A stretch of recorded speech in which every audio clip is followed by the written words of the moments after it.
Hi, everybody. Oh, excuse me.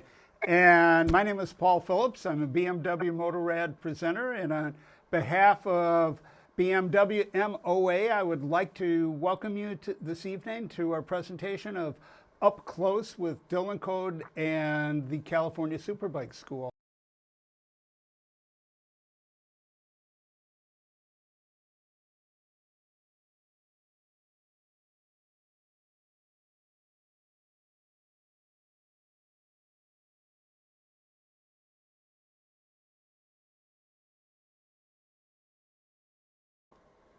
Hi, Dylan. Welcome. Hello. It's great to see you. Thank you for so much for taking the time tonight. I really feel like, compared to the other programs that I've done, I feel like I'm cheating a bit because I've been out at 3 different levels of your school, and I had each day was different, and each one was fabulous, and they all enhanced my writing skills. And 2020, I did not make it back, but maybe this year I will. So welcome. We're really pleased. Just a couple things while we get started. Because we're on Zoom, and you can, if anybody has questions, please send them in. I will try and pass them on as accurately and as timely as I can to Dylan. And if you do that, please address them to both the panelists, which is me, and the attendees. So, because the interaction with the other attendees will stimulate more questions. California Superbike School is the oldest and best known school of its kind. Started in 1980 and has been, as luck would have it, I have Twist of the Wrist right here, which has been, translated into many different languages. Russian, German, Estonian, Greek, Spanish, French, Italian, Japanese, Polish, Dutch, and Turkish, just to name a few. So, Keith, Dylan, I know that Keith started the school in 1980. Give us a little background about what it was like 41 years ago when it started. And you were, what, 10 years old at the time? Yeah. It started in 1980. I was 10. My dad said, I'm going to start a motorcycle school. And of course, I didn't believe him. And then, everything came together. And there we were in the spring of 1980 at a track called Riverside Raceway, which is a very famous track in Southern California. A lot of racing history there. It ended up getting turned into a shopping mall. But in any case, the early days were very unique in that we really didn't know what was going to happen. We said, we're going to start a motorcycle school. And of course, I was just a kid, so I wasn't along for the ride. I always had a job of some sort. But every day it was like a new experience. And we were in Southern California. Then we went up to Northern California. And in our second year, we went back east. And then, went nationwide pretty quickly. And it was just, from my point of view, it was just one big adventure traveling around the country, meeting new people and riding tracks that you normally wouldn't ever have access to. How old were you when you started riding? I didn't start riding actually in earnest until the school started, actually, because I was a city kid, sort of locked in the grid of city kid life. And my dad was racing before then. And if you're a racer, you basically have no money. So there wasn't any money for any motorcycles or anything like that. And I was able to get a pit bike, and I started riding quite a bit. I started racing when I was 13. So road racing when I was 13. And that was a whole another, experience. It was an amazing life experience because I spent all that time with my dad, of course. Yeah, what an incredible opportunity. In the early days, there must have been, what was the typical audience? Were there race guys coming out to train and try some of the techniques that Keith was developing, or was it just normal guys who wanted to ride on a track? It was mainly for normal guys that just wanted that experience. And You have to remember at that time, there really were no track days whatsoever. And racetracks were for racing, period. So this whole idea of going out to a track to learn to ride motorcycles was somewhat new. It wasn't new for cars. We did have car schools, but even those car schools were a lot more performance driven to become a car racer. So ours was really more of an experience. Yes, we had a lot of people that went on to race, but I'd say the vast majority of the riders were just enthusiastic motorcycle riders who just wanted the experience to get out on a track where they didn't have to worry about police or any of the other things that you have to contend with. And it seemed to really sort of strike a chord in your everyday rider, and of course has continued to move on from there. In 40 years, how many people have gone through? What's your estimate? 160,000. Oh, that's pretty incredible. It really Yeah. is. You know, if growing up there, is there any one story that sticks out in your mind?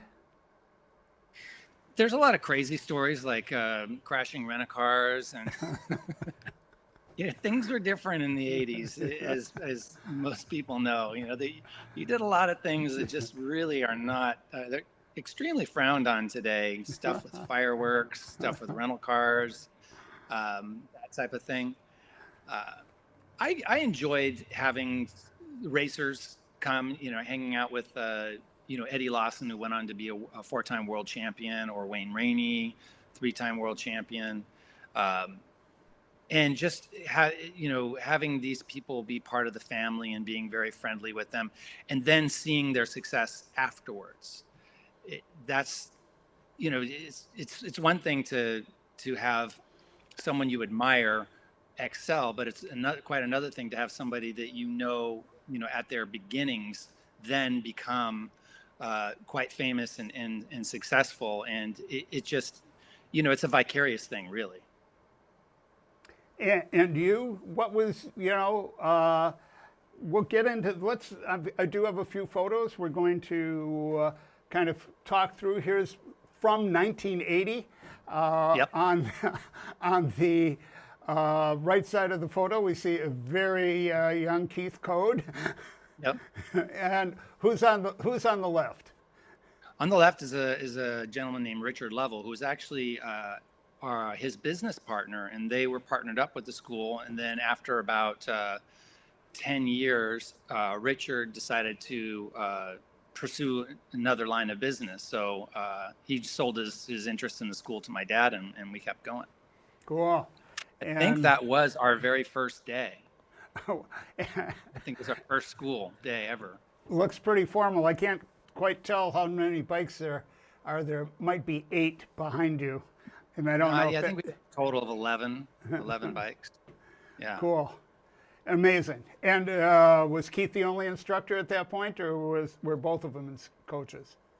In the early days, he was the classroom instructor, and then the riders went on a track and they just rode, and there wasn't really anyone riding with them. There was one coach out there, and over the years it got more and more refined, more and more individualized. But at the beginning, you had a talk, they went out and rode. You had another talk, they went out and rode again.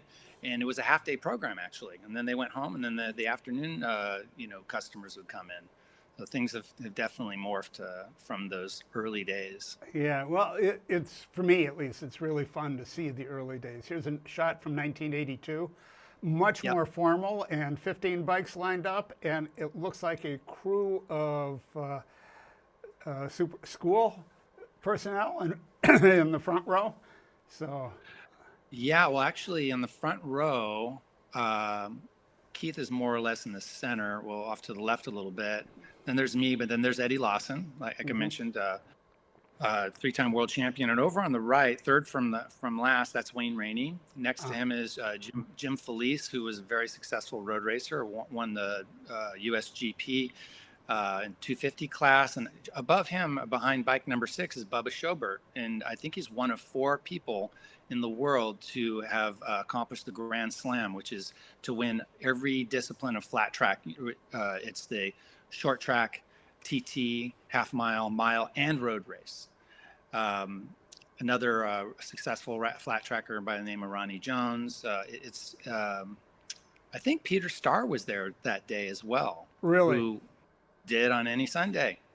It was, it really was sort of a gathering place for people because bear in mind, this was different than the races. When you're at the races, everyone's got their own little camp set up and they have to, they came there to do jobs, but this is a little bit more of a community, somewhat of a social thing, but it's just where people sort of gravitated together, and you never really knew who was going to come, and it was quite fascinating. And I mean, it's really still the same thing today. Well, I mean, in one of our earlier conversations, we were talking about the sense of community and family and the size and the continuity of the current organization. So it's really amazing that in 40 years you've been able to hold that environment successfully.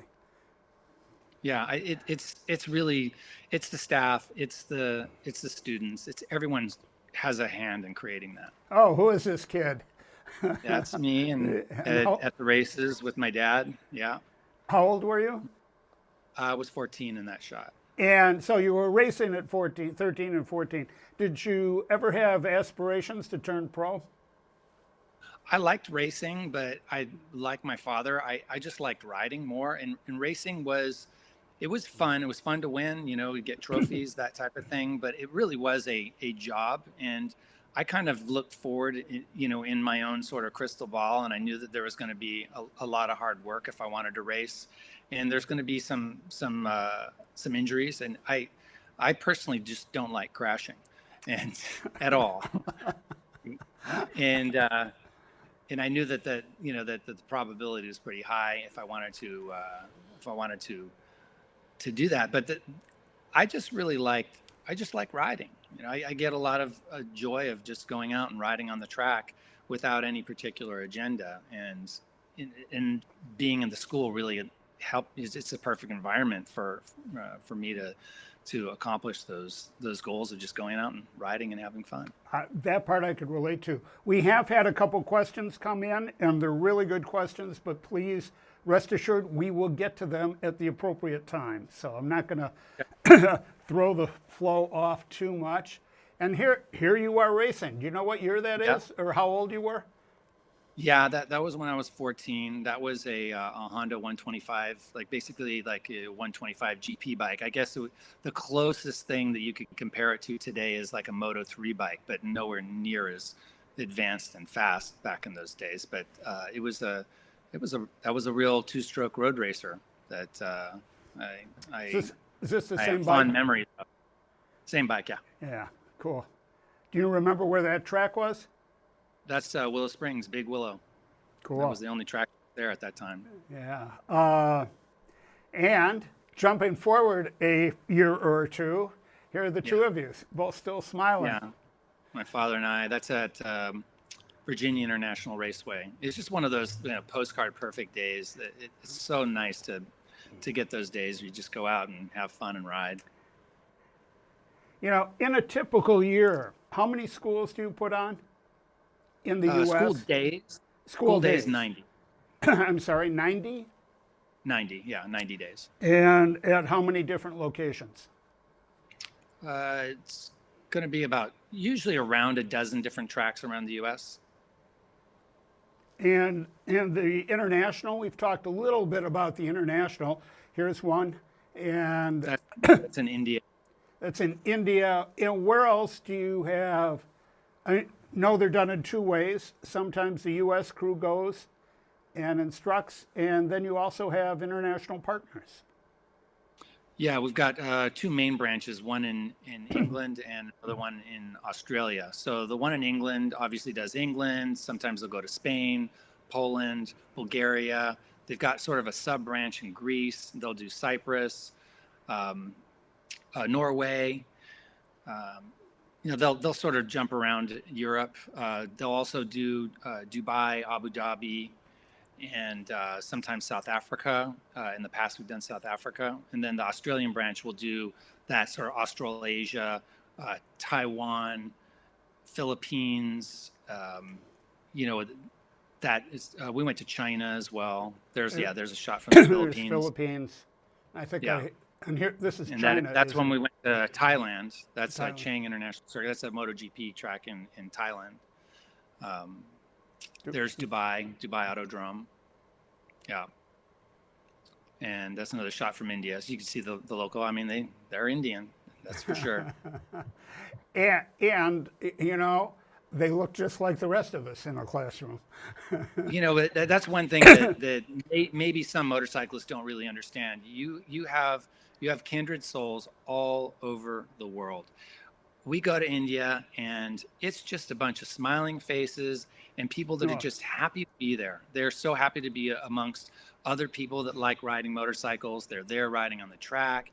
I mean, the excitement, the enthusiasm, the friendliness is just never ending. And I tell you, it's a little hard to find that nowadays.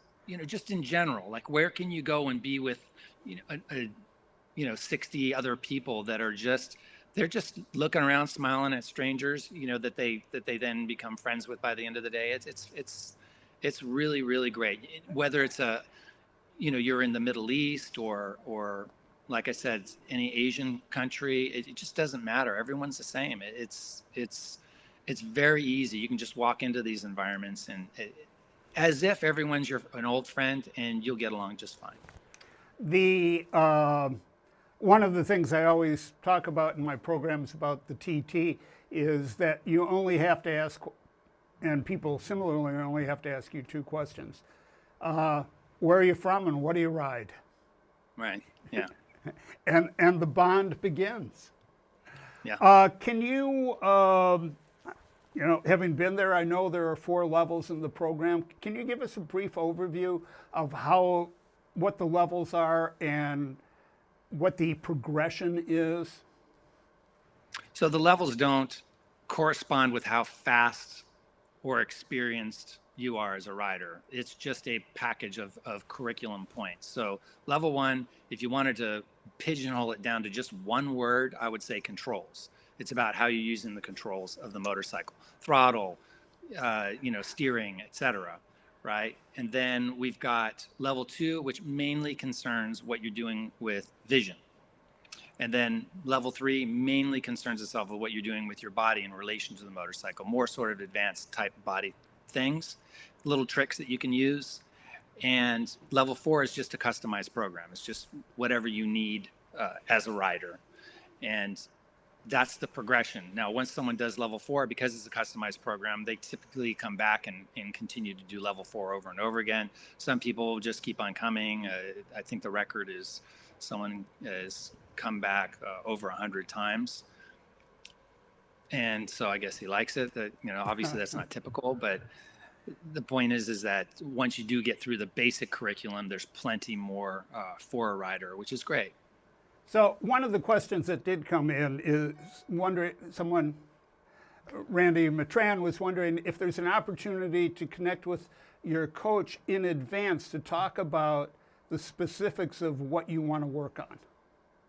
You can always send something in as far as, into our office that can be given to our coach ahead of time to, and we'll have to match it up with whoever's going to be that person's coach for the day.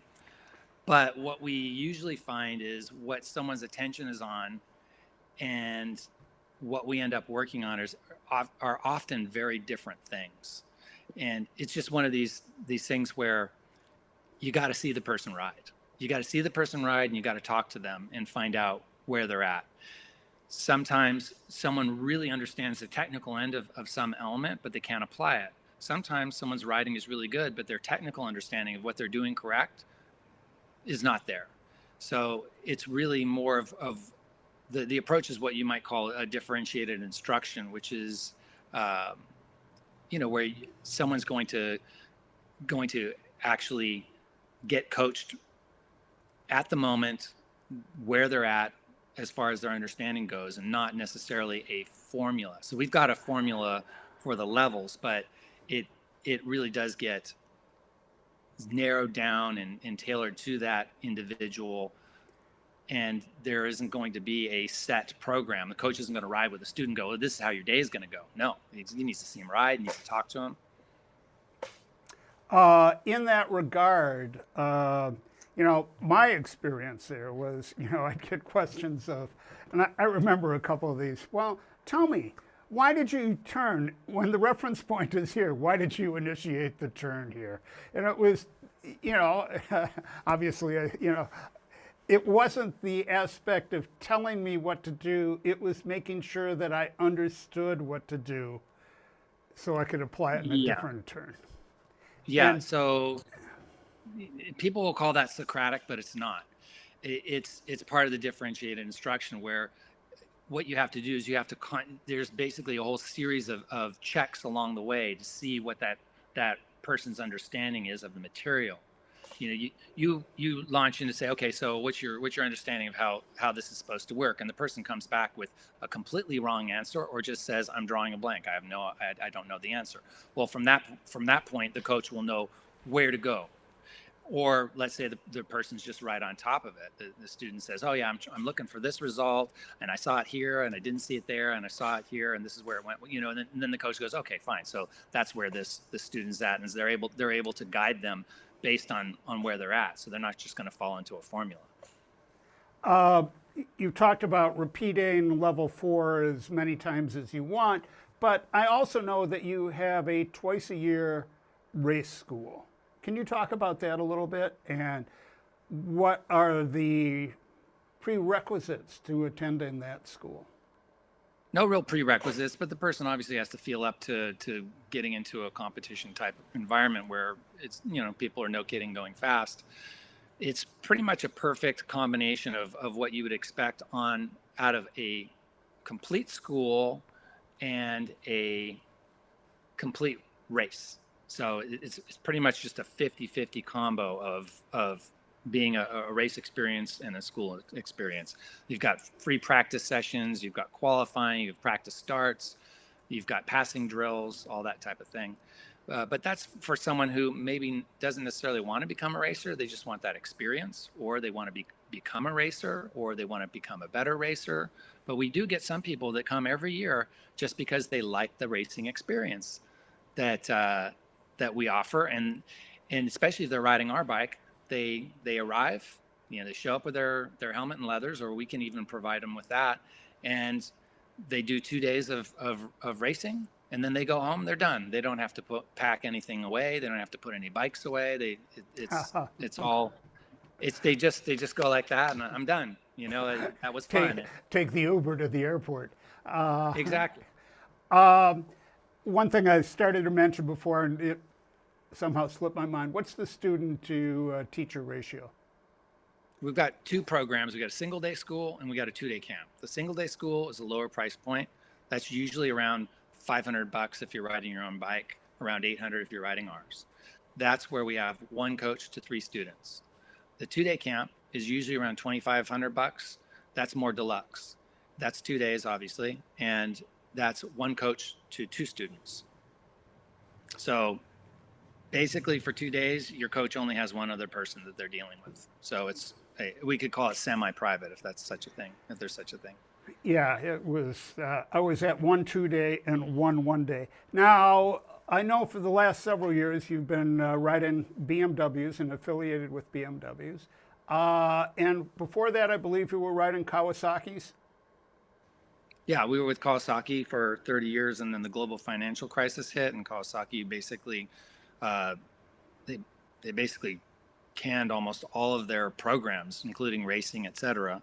And we needed a new sponsor, and all the stars just sort of aligned.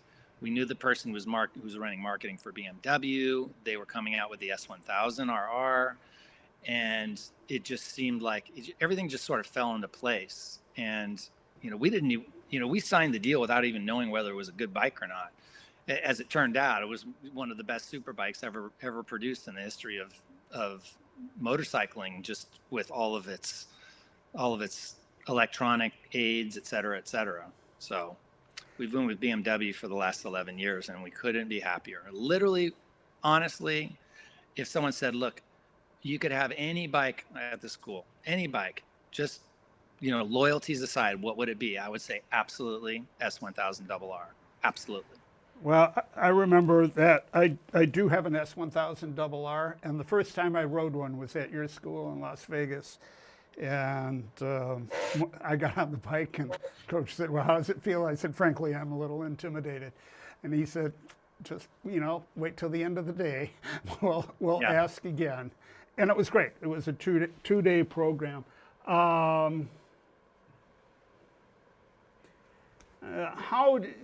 I don't know if you can really answer this, but Nathan Leach just asked, how different is California Superbike School from track days at other schools? I'm from the Northeast and have done days at NHMS with Penguin. What are the key differences in curriculum, if you know?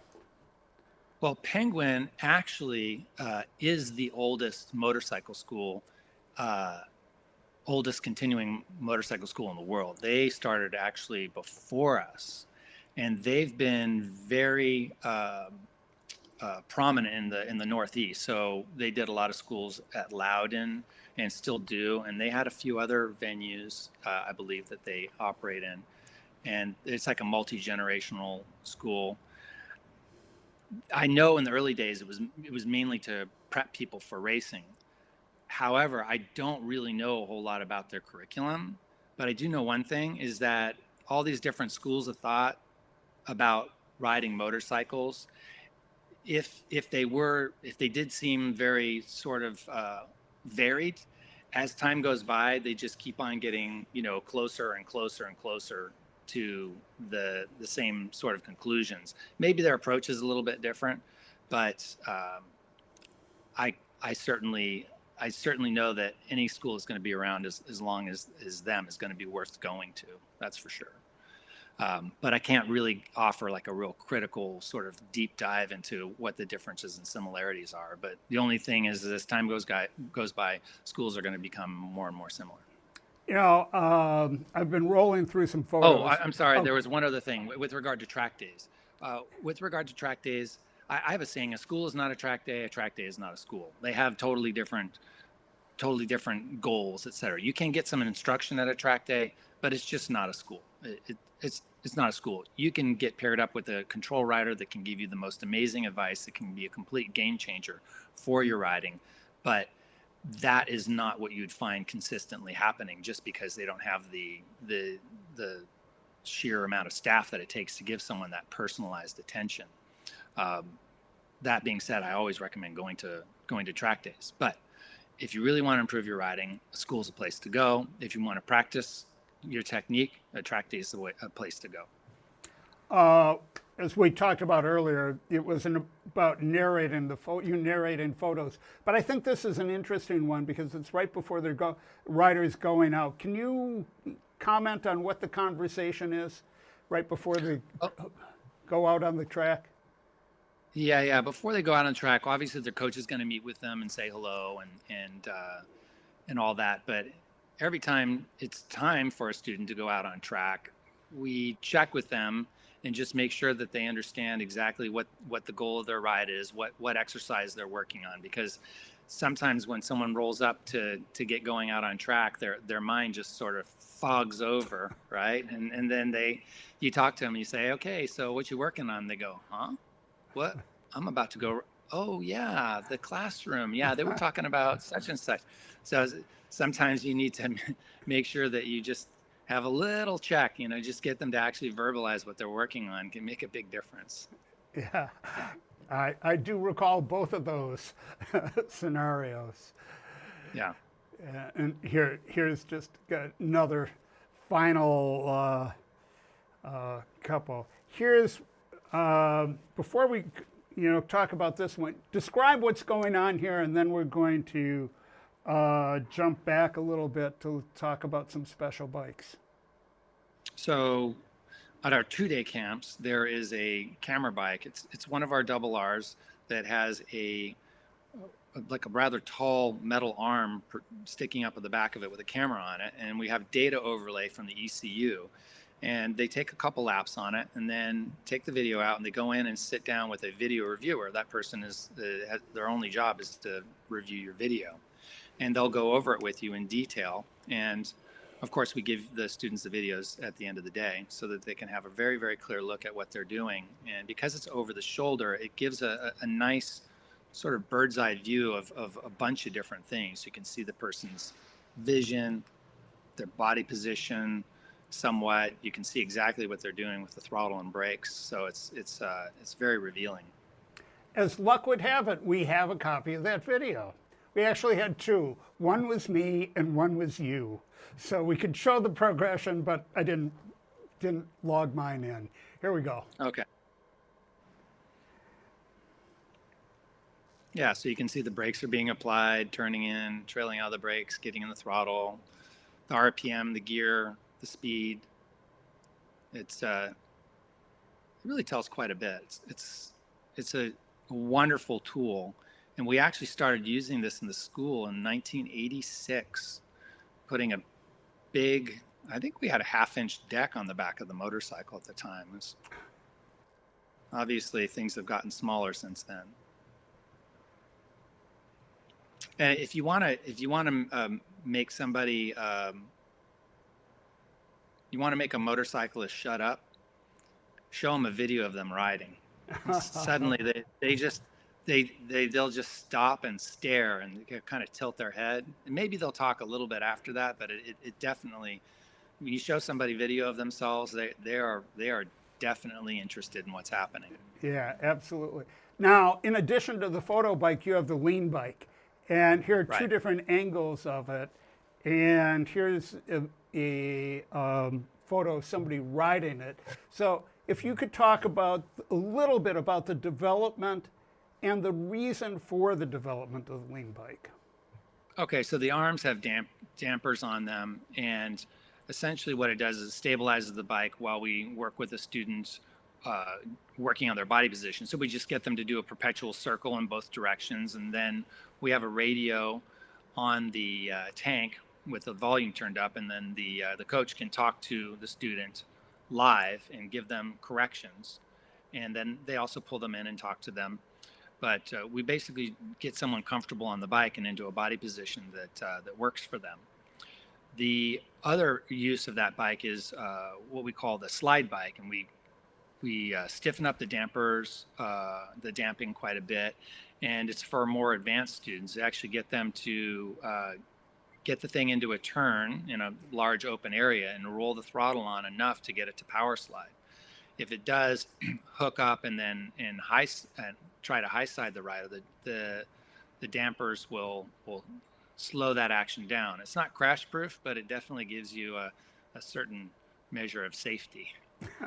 Well, that brings us to probably, I think this was the first question that came in. And I'm just going to, it's from Philip Stearns. How do you address the quote fear of crashing, which keeps me from enjoying the turns and always analyzing my riding? That's truly a complex subject. Per the dictionary definition of complex, there's too many sort of emergent factors that can come into play, and dealing with fear it's a big hurdle. When you can overcome some sort of a barrier, you feel like you've just won the lottery. But there's a certain level of fear that must be present in riding motorcycles. Let's just say there were absolutely zero consequences for what you do, which is kind of like a video game. After a while, it gets a little boring, and you need that element of fear. It's just when the element of fear is so elevated that it stops becoming fun. That's where we need to take a rider and step by step pull them out of that. We don't address someone's thought process so much as it's a lot more objective. Is if they're worried about traction or lean angle, we'll try and get them into a situation where they can predict, get them through a corner at a certain angle of lean, let's just say, and get them to consistently do that to the point where they know that if they go into a corner at a certain speed and a certain lean angle, the bike most likely is going to hold. And with a coach there, they can say, all right, fine. So you're at X amount of lean. You can lean it over a little bit more. Let's go ahead and try this. And then we basically hold their hand through that process. But confidence really comes from the repetition and of doing something and having the result come out the way that you thought it was going to come out. The essence of confidence is a predictable result. So if you get someone to do something and know what they did and know that that the outcome was all right, and get them to the point where they can repeat it, then you can slowly, step by step, build confidence, which usually gets shattered if someone crashes and they don't know why. That's the big confidence killer, for any rider. Well, we're going to have a series of photos just to illustrate the proximity and how close the coaches are. So they're intimately involved to show that. But what happens if somebody does crash? Well, if someone crashes, Yep. I mean, At school. Okay, well, the first thing we're going to do is make sure they're okay, and if if they didn't hit their head and that type of thing, well, then we'll usually let them back out. If it's something a little bit more serious or some sort of flagrant violation, then we're going to sit them down, because they're sharing the track with other people, and that's where we have to make that judgment call, and we do. But luckily, crashes don't happen very often. And normally, if there is a quote unquote crash, it's usually someone runs off the track and tips over in the dirt. If they're riding our bike, then they have a maximum of, I think it's around 1,750 liability.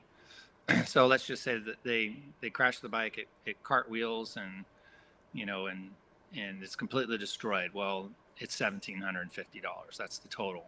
Let's say they're making a U-turn in the parking lot or something like that, and they break a brake lever. Well, then they pay for a brake lever at normal cost. So financially, a crash is usually not. It can only be so devastating, which is great for the students. Yep, there's that's the amount you self-insure going out. It's a lot better than crashing your own bike. Speaking of your own bike, are there parameters of, if you bring your own bike, what you ride? And somebody asked that who has a K1600. Oh yeah, perfect. We've had plenty of people. We've had people come in Gold Wings, Harleys. Okay, if you got a scooter, no. But if it's a bike that you can take up into the twisties and the canyons and enjoy it, then bring it along. As long as the tires are in good shape and the bike is mechanically sound, then you're in. How about, and then, is there a minimum level of experience you need to attend? I believe we set it at some arbitrary figure of like 2,000 street miles or something like that. And that's just kind of to give the idea, if you just got your license and you've been around the block a few times, then this is not where you want to be. Yeah. But we don't want someone who's, not really sure about how to let the clutch out on a motorcycle or how to shift. We need them to get past those basics so that they can actually move on to bigger and better things when they arrive at the school. What about the age range of participants? Well, normally I think it's 14 years old if you're riding your own bike. If you're riding our bike, you have to be 18 or older. But we'll take someone who's 14 and up if they're riding their bike. But if they are professionally licensed, or if they are a licensed racer, I shouldn't say professionally, but if they are a licensed racer, then our insurance will allow us to have, I think our youngest student on a big track was 9, but 9, 10, 11 years old, we've had plenty of those young racers come out and enjoy the school. And then I've done some training. We did a whole 2-day special kids school. It was about 8 years ago, and we had, I think, about 16 kids between the ages of like 4 and 10 years old. And that was a riot. We just loved it. It was amazing. It was on a go-kart track. So they were on little mini bikes. We had a wonderful time with them. I left this one up because it's me in front. Yes. Oh, yeah. There you go. Yeah. Oh, there I am again. Different year. We'll get by that. Get by that quickly. I know the question, if it hasn't come up yet, it probably will. What's the background of your instructors? And I know some of them have been with you for a long time. Yeah. So talk about the background. So they need to have racing experience for obvious reasons, because sometimes racers show up at the school, but they also just need to have that level of intensity sort of under their belts. The typical coach is a student who, someone who's a former student and really likes riding, likes helping other riders, which isn't everybody. Sometimes you get an alpha person who wants to go out and just, and show off, for lack of a better word. We know people like that. Sometimes we're like that ourselves. But if that's someone's sort of general or central focus, then it's not a good fit. If there's someone who really likes sharing the sport and guiding someone through to reach their goals as a rider, then that's a great fit. So they need to have good communication skills, good riding skills. They need to be good students themselves. And we spend a considerable amount of time training them to become coaches before we let them loose with the student. One thing that, 2020, 2021, got to pay attention because COVID is still with us. And I will just make a comment about that, because if you go to the Superbike School website, which happens to be just labeled right below us in the center, and on the homepage there's a link to their COVID compliance information, and there's if people are concerned, there's about a 1-minute video where Laura will walk you through exactly what they do. And so just, if that's a concern, it's taken covered while you're there. And fortunately, we're all outside and wearing personal protective equipment. Now, you have some fairly well-known coaches. I know that Travis Wyman, and I have a photo of him in here somewhere, but Travis competes in Moto America. Others, how did your association with Travis come about? Was he a student, or did he come be an instructor and then race, or how did that come to be? That was interesting. That was a bit unique. We were at Las Vegas Motor which Speedway, is in that photo. Yeah. And Travis is, I don't think I know anybody in the world who spends more days at the track than him on more different types of machinery. He worked for an exotic race experience at Las Vegas Motor Speedway. And he was over there working, and he saw that we were there, and he came over and said, "Hey, I want to see what it's going to take to be a coach." Now, he was already a coach, so he kind of just fit right in. But he does all kinds of he's coached people on radicals, those little cars that have motorcycle engines in it, Ferraris, Lamborghinis, Mustangs, Ford Raptor pickup trucks, you name it. He's done virtually everything, and so he's a really well balanced coach or an instructor from that point of view. So he's not coaching with us; he's coaching with a car school someplace, and he's just constantly running around doing motorsports on tracks of some type or another. I'm going to put in a little plug right here. If things work out, we will have Travis and his crew chief, Steve Weir, who is the BMW race support engineer, for a program sometime in May. We're working on that right now.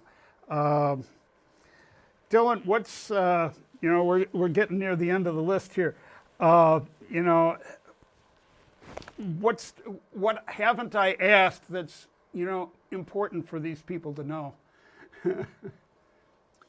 Well, and we're going to scroll through some photos while we do that. Oh, there's Travis. Yeah, we're a school, and people who ride motorcycles really enjoy riding motorcycles. Otherwise, they'd quit. And obviously, there's a certain element of danger present. So you got to really like it to do it, right? And nothing feels better than to improve your skill, to overcome some sort of a barrier. And it's a very common complaint that riders have, that they'll reach a certain plateau or they can't get any better. And it's if you can help someone overcome some sort of barrier, it's really delightful. And riders coming to the school, seeing them overcome whatever barriers they have to riding, or just meet a new plateau, it's really addicting. It's thrilling. It's amazing. And that's generally the experience we're trying to provide for our students. And I think everyone has at least a sort of a vague idea of how good they can get as a rider. And most people are going to admit, okay, I'm never going to be racing material, world champion material, right? That's reserved for a select few. But they also have this idea in the back of their mind that they could ride better, or they've had a few corners that they really went through really nice in the past, and they'd like to really do that more often. And that's really what we're there for, is to help them gain the confidence and ride as good as they reckon they can on a regular basis. Dylan, I paused on this photo because I think it's worth a comment. On the left side, we have the red bikes, which are the instructors. On the right side, the students. And in the center, we have a different bike. Can you tell us what those are? Yeah, that's the riders that are for our single day school have opted to ride their own bikes. And it's not uncommon for someone to ride their bike to the track, tape up their lights, etc., and then do the school all day on their bike. And then at the end of the day, take the number plate off and the tape off, and then they ride on home. And one more question about this one. For my friend Randy Matran, who is watching from Seattle, where is this shot? Yeah, that's at the Ridge Motorsports Park in Shelton, Washington. So that's about an hour or so south of Seattle.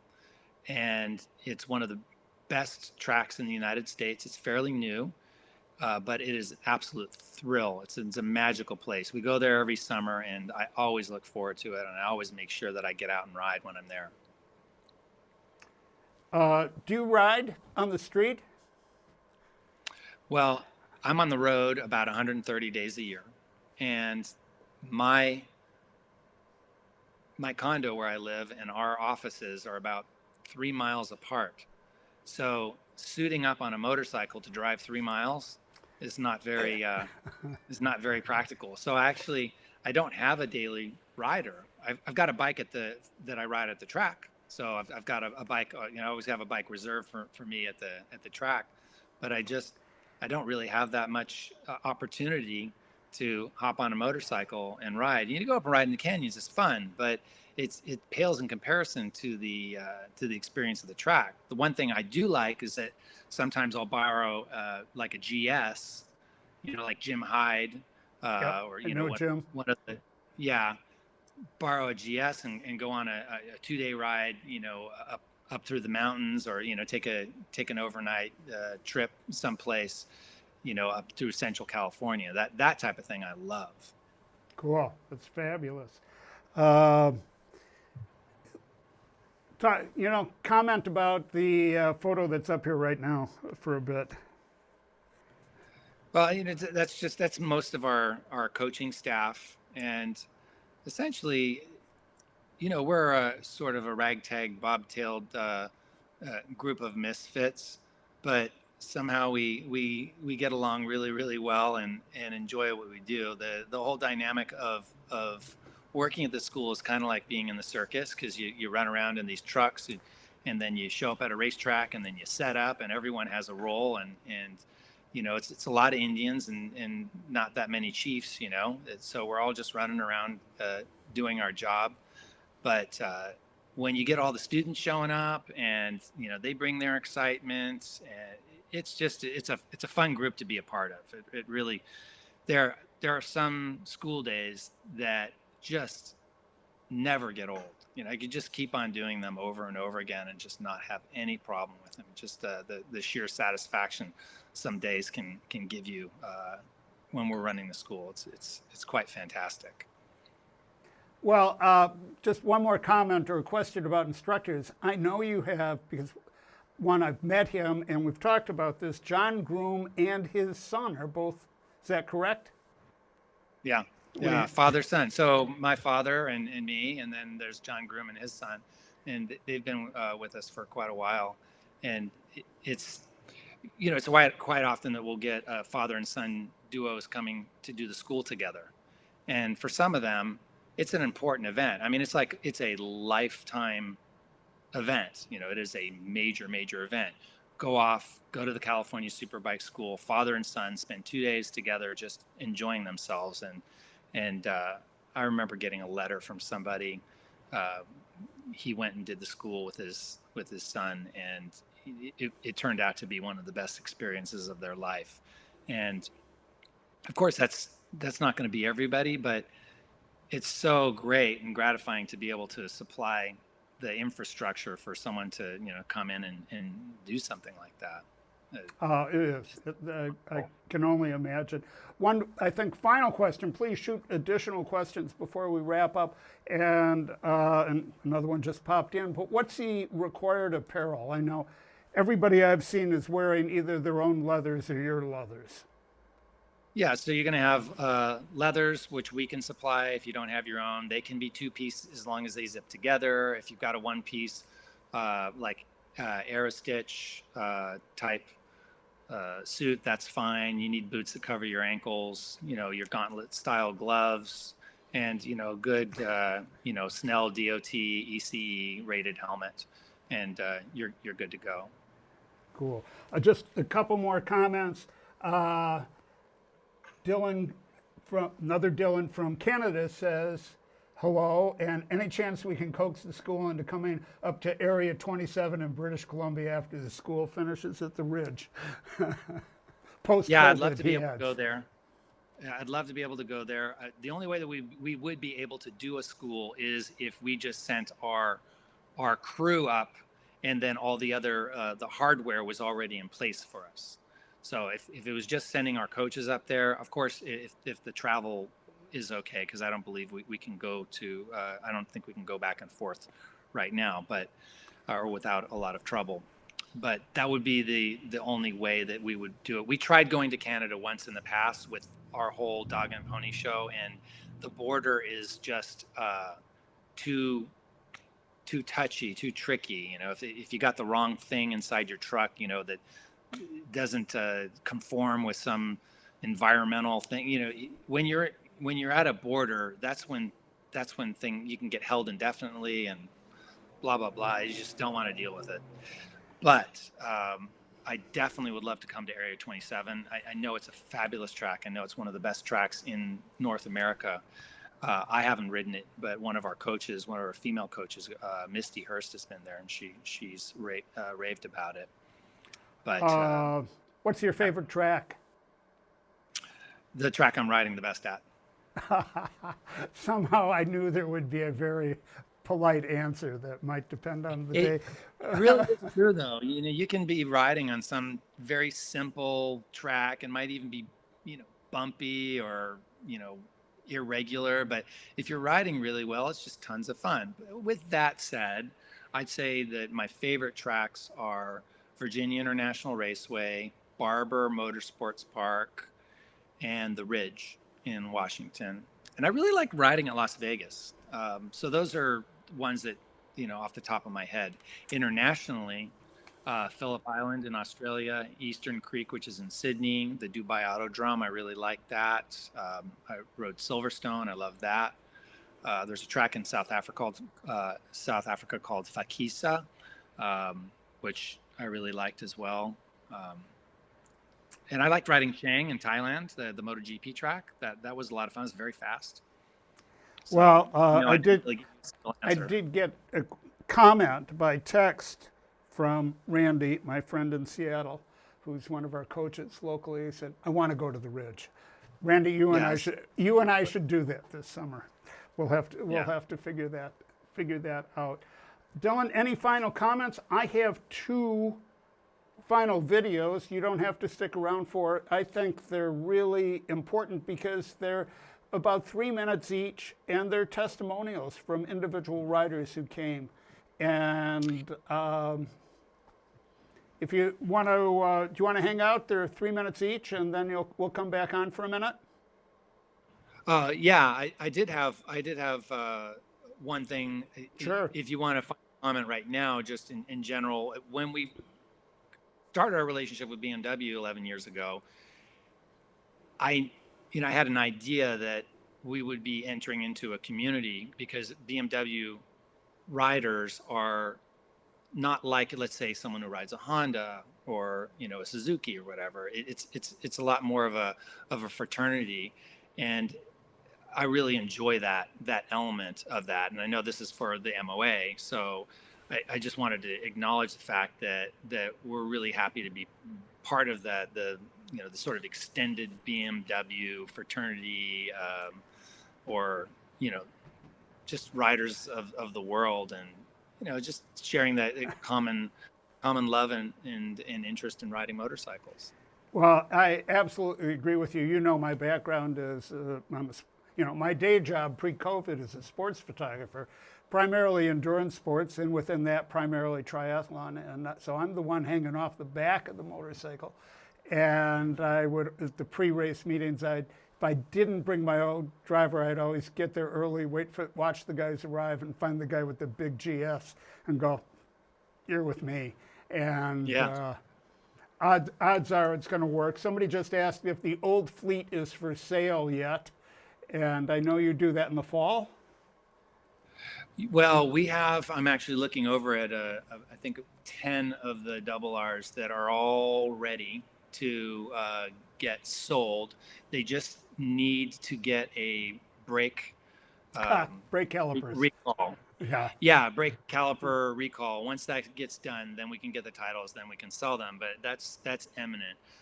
On the topic of the brake recall, we've had now 2 whole fleets with those calipers, and we haven't had even the hint of any problem at all with them, which is good news.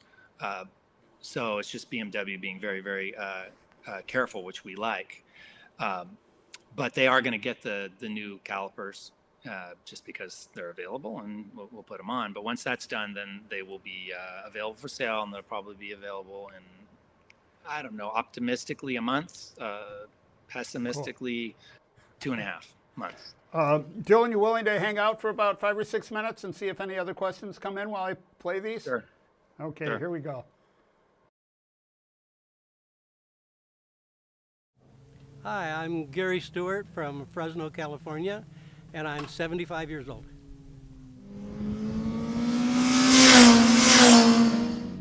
I have a Harley Davidson that I've ridden for several years, and I like it real well.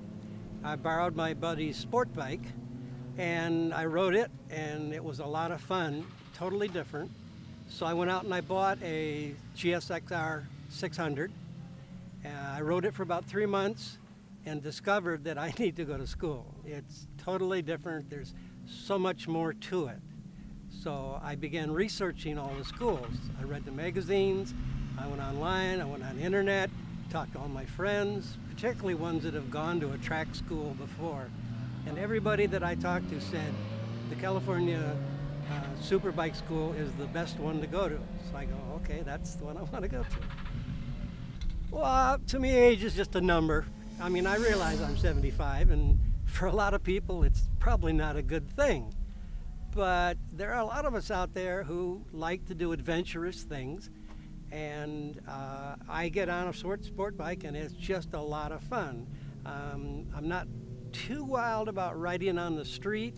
I'm very careful on the street, but on the track, you don't have to worry about the cars coming the other way, the other obstacles and interferences where you can really get hurt. So I like riding the track as an escape. The school was absolutely fantastic. I learned so much technical stuff that I've read books already and I've had the video, but they brought out technical things And particularly when they video me and do the critique of my riding, they immediately pick up things that I'm doing wrong, which I had no idea I was doing. So in view of that, it makes you so much of a better rider that it is highly, in my opinion, just highly recommended that anybody go to a school. Doesn't have to be California Superbike, but a school. I just like this one because they've treated me well.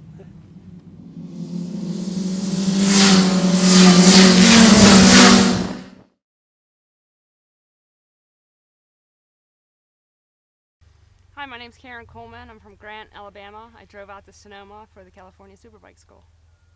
I started riding motorcycles when I was 6. My dad threw me on a motorcycle, and ever since then I've had one and really started to slowly learn through mini bikes, dirt bikes, evolved into street bikes, and then obviously got a little bit better and wanted to get a little bit more safer, more predictable, more confident.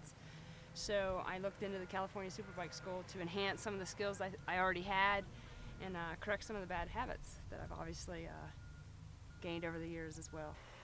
For women, I think it's a challenge to ride motorcycles, but it's fundamentals, really basic fundamentals, and you have to put your foot out into it and just start doing it.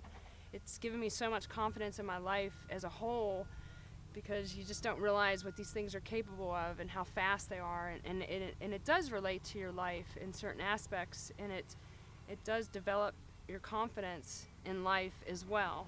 My experience with the California Superbike School, I first took down in Streets of Willow. Had my own motorcycle, KTM Super Duke. Hadn't really had it on a track before, hadn't really been familiar with the motorcycle, and took the basic class and the fundamentals, and it incrementally started to build my confidence up with the bike. It's a much bigger bike, a different setup, and by the end of the day I was going faster than I ever thought I could, and more confident, not just faster, but more predictable, more confident lines, and definitely more smiles on my face too. My experience here at the California Superbike School is phenomenal. I'm ecstatic, elated. I've done more, I think, today than I've probably done in 5 years of riding, and thinking I was getting somewhere and couldn't reach the next step. And I come today and I've built on the fundamentals from 2 weeks ago at Streets of Willow, and had to come back again to just keep that fresh.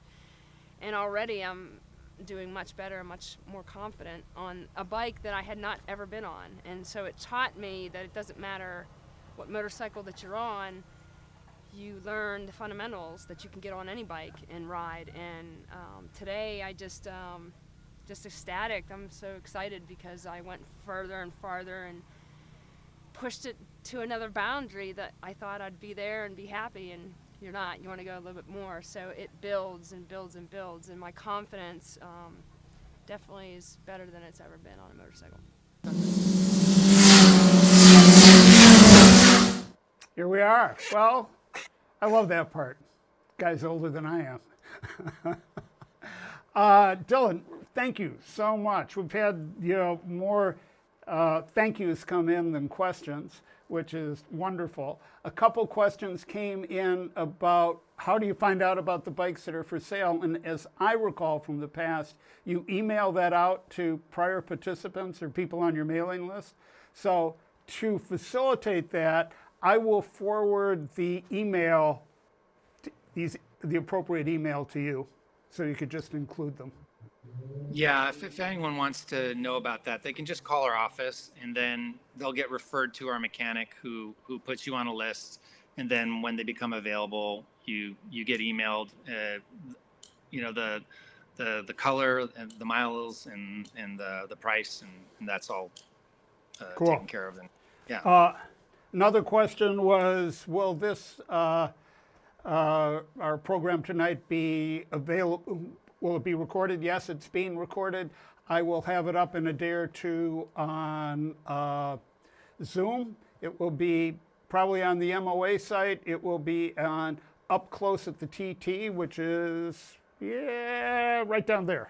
There it is, below me on Zoom.